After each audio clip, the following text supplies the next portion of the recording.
السلام علیکم ورحمۃ اللہ وبرکاتہ۔ لا حول ولا قوت الا باللہ، حسبنا اللہ ونعم الوکیل۔ یا حی یا قیوم برحمتک استغیث، ربنا آتنا من لدنک رحمہ وہیئ لنا من امرنا رشدا۔ رب اشرح لی صدری ویسر لی امری واحلل عقدۃ من لسانی یفقہوا قولی۔ ان اللہ وملائکتہ یصلون علی النبی یا ایہا الذین آمنوا یصلوا علیہ وسلموا تسلیما۔ الحمدللہ آج 2 جون 2026 کو منگل کے دن ہماری قرآن کلاسز نمبر 6 ہونے جا رہی ہے۔ آپ کو پتہ ہے کہ ہم نے قرآن کریم فرقان حمید کی سورہ بقرہ کا ترجمہ اور تفسیر کا آغاز کیا ہوا ہے۔ آج ہم آیت نمبر 14 سے اونورڈ سٹارٹ کریں گے۔ بسم اللہ الرحمن الرحیم۔ وَإِذَا لَقُوا الَّذِينَ آمَنُوا قَالُوا آمَنَّا، جب وہ ایمان والوں سے ملتے ہیں تو کہتے ہیں کہ ہم ایمان لائے۔ وَإِذَا خَلَوْا إِلَىٰ شَيَاطِينِهِمْ، جب وہ اکیلے ہوتے ہیں اپنے شیاطین کے پاس، قالوا، تو کہتے ہیں اِنَّ مَعَكُمْ، ہم تو تمہارے ساتھ ہیں، اِنَّمَا نَحْنُ مُسْتَهْزِئُونَ، ان سے تو محض ہم مذاق کر رہے تھے۔ شیطان لفظ نکلا ہے شیطان سے، جس کا مطلب ہے خیر سے دور ہونا۔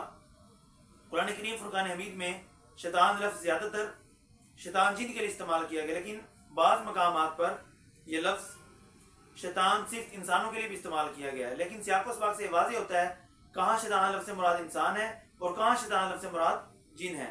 لیکن اس آیت مبارکہ میں یہ جو شیطان کا لفظ آیا ہے، یہ بیسیکلی ان بڑے بڑے سرداروں کے لیے آیا ہے جو اس وقت اسلام کی مخالفت کر رہے تھے۔ اللہ یستہزئ بہم، اللہ ان کے ساتھ مذاق کر رہا ہے، ویمدہم، اور انہیں ڈھیل دے رہا ہے، فی طغیانہم، ان کی سرکشی میں، یعمہون، جہاں وہ بڑھتے چلے جاتے ہیں، اندھے بنے پھرتے ہیں۔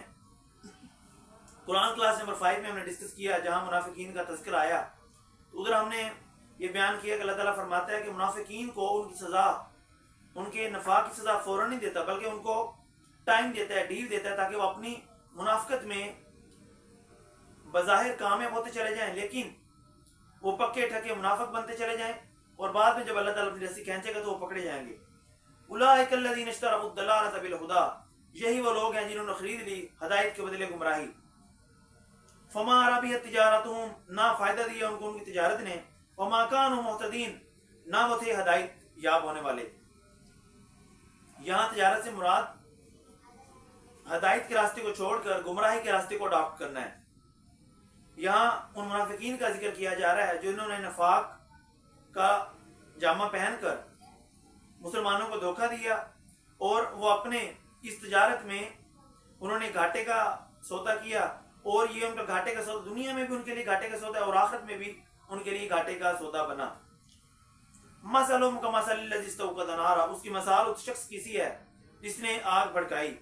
فلما اضاءت ما حولہ، جب ارد گرد کا ماحول روشن ہو گیا، ذهب اللہ بنورہم، پس چھین دی اللہ نے ان کی روشنی، وترکہم، اور انہیں چھوڑ دیا، فی ظلمات، اندھیروں میں، لا یبصرون، جہاں وہ نہیں دیکھتے۔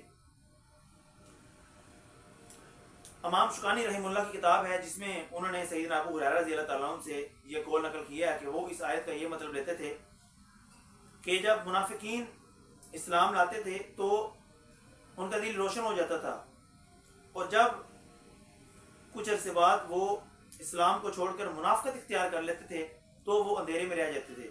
اس کی مثال کچھ اس طرح سے ہے کہ جب منافق بندہ اسلام میں داخل ہوتا ہے تو جب اس کو حلال و حرام، خیر و شر کا پتہ چلتا ہے تو اس کے لیے روشنی کا سبب ہوتا ہے، لیکن جب وہ واپس اپنے نفاق کی طرف چلا جاتا ہے تو وہ اس کے لیے اندھیرے کا سبب ہوتا ہے، لیکن وہ نہیں دیکھتا۔ صم بکم عمی فہم لا یرجعون، یہ بہرے ہیں، گونگے ہیں، اندھے ہیں، مگر یہ واپس نہیں آئیں گے۔ یہ حق سننے کے لیے بہرے، حق گوئی کے لیے گونگے، اور حق بینی کے لیے اندھے، لیکن یہ ایمان نہیں لائیں گے۔ وما علینا الا البلاغ المبین۔ السلام علیکم ورحمۃ اللہ۔